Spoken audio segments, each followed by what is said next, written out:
Salve, salve, galerinha! Estamos de volta com o Mundo Mágico da Literatura e da Arte. Desta vez, para uma revisão do conteúdo de arte do primeiro trimestre. Portanto, preste bastante atenção nessa aula de hoje para que você consiga fazer uma excelente avaliação. Então, bora para a nossa revisão trimestral. Abram as portas, a imaginação vai começar. Com livros e tintas, um mundo pra explorar. Brincadeiras e aulas, que alegria de montão. É arte e literatura no seu coração. Mundo mágico, venha com a gente. Aprender brincando é mais divertido. Mundo mágico da literatura e da arte. Então, galera, nós vamos começar falando sobre cores, que é um dos elementos das artes visuais. Nós trabalhamos durante esse trimestre inteiro falando sobre cores, sobre pontos, sobre linhas. E com relação às cores quentes e às cores frias, vocês precisam se lembrar do que essas cores nos transmitem. As cores quentes são aquelas que nos transmitem energia, que nos transmitem alegria. E as cores quentes são vermelho, amarelo e laranja. Não se esqueçam disso.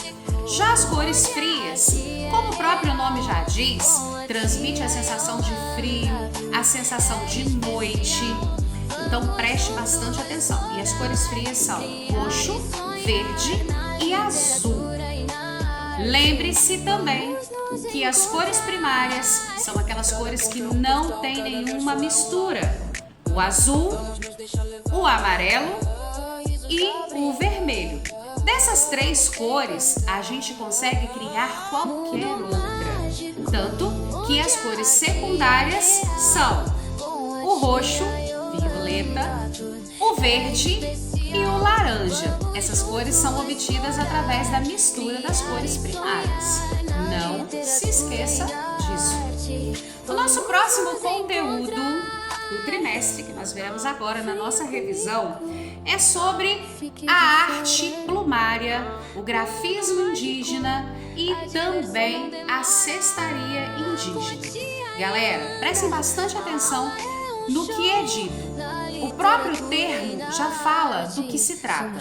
Arte plumária, é óbvio que você vai utilizar penas, né? Plumas de pássaros.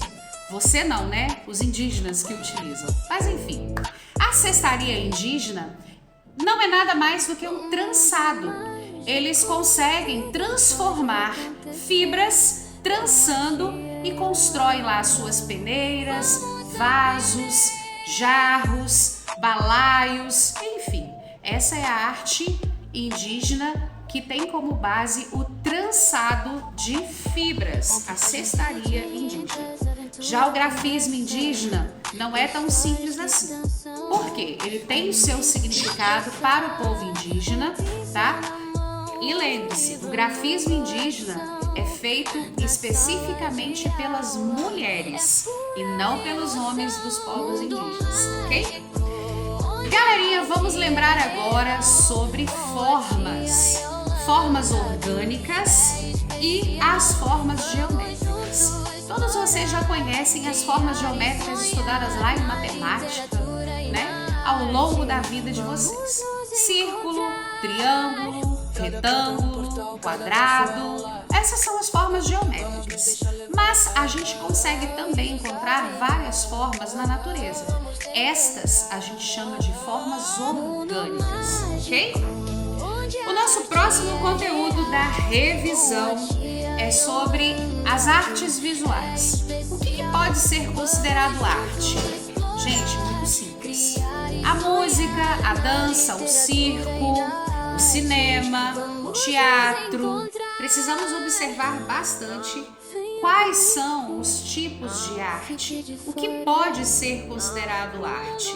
O cinema, a escultura, a dança, a pintura, enfim, vários tipos de arte podem ser observados ao longo da nossa vida. Mais um conteúdo legal que a gente viu durante todo esse trimestre foi a arte figurativa e a arte abstrata. Lembrando, galerinha, que Kandinsky é o pai do abstracionismo, viu? Por que a gente fala isso? Porque toda a questão da arte abstracionista, a arte abstrata, surgiu por volta das obras produzidas por Kandinsky. Não se esqueça desse detalhe. A arte figurativa é aquela arte que quando você olha, você já consegue identificar qual é a figura que o artista quis te passar. Já a arte abstracionista, a arte abstrata, ela é mais voltada para traços, linhas, pontos, e o artista normalmente tenta colocar o seu sentimento na tela, mas sem demonstrar algo que você vai olhar e já identificar que figura é. Ok, galera? Lembrando de novo, Kandinsky é o pai do abstracionismo. Outra matéria que nós vimos nesse trimestre foi sobre o surgimento da fotografia. Galera, isso é muito importante. Não existe fotografia sem a luz. A fotografia é um produto da luz. Sem luz, não existe fotografia. Outra coisa que a gente precisa observar é que a fotografia consegue nos transmitir muitos sentimentos. Ela consegue nos transmitir a tristeza, a felicidade, depende da expressão da pessoa nessa fotografia. Ela só não consegue nos transmitir, por exemplo, o cheiro. Quantas pessoas brincam, né? Eu vou passar um perfumezinho para tirar a foto. Não adianta nada. A fotografia não vai transmitir isso para você, mas ela consegue sim transmitir sentimentos. Não se esqueça desse detalhe. Então, galera, não se esqueça. A fotografia consegue transmitir ideias, consegue transmitir sentimentos, consegue transmitir emoções. Ela não vai transmitir para você, por exemplo, um som que a música transmite e não a fotografia. Um cheiro, né? Que você não vai conseguir perceber na fotografia. Mas ela consegue sim transmitir muita coisa pra gente. Outro detalhe sobre a fotografia que também é muito legal é lembrar para vocês que a fotografia ela é uma criação coletiva. Isso, coletiva. Você não tira uma foto somente de uma pessoa.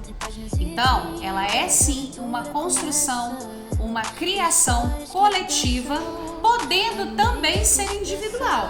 Ou seja, ela envolve todas as pessoas. A selfie, por exemplo, você pode tirar a sua própria foto tendo pessoas ao fundo, ou seja, é uma criação coletiva. Então, galera, essa foi a nossa revisão para a avaliação trimestral do primeiro trimestre. Falamos de arte figurativa, arte abstrata, falamos de Kandinsky, surgimento da fotografia, cores primárias, secundárias, cores quentes, cores frias, arte da cestaria, o grafismo e arte plumária. E eu espero que vocês prestem bastante atenção na explicação desse vídeo e que façam todos uma excelente avaliação. O Mundo Mágico da Literatura e da Arte fica por aqui. Em breve estaremos de volta.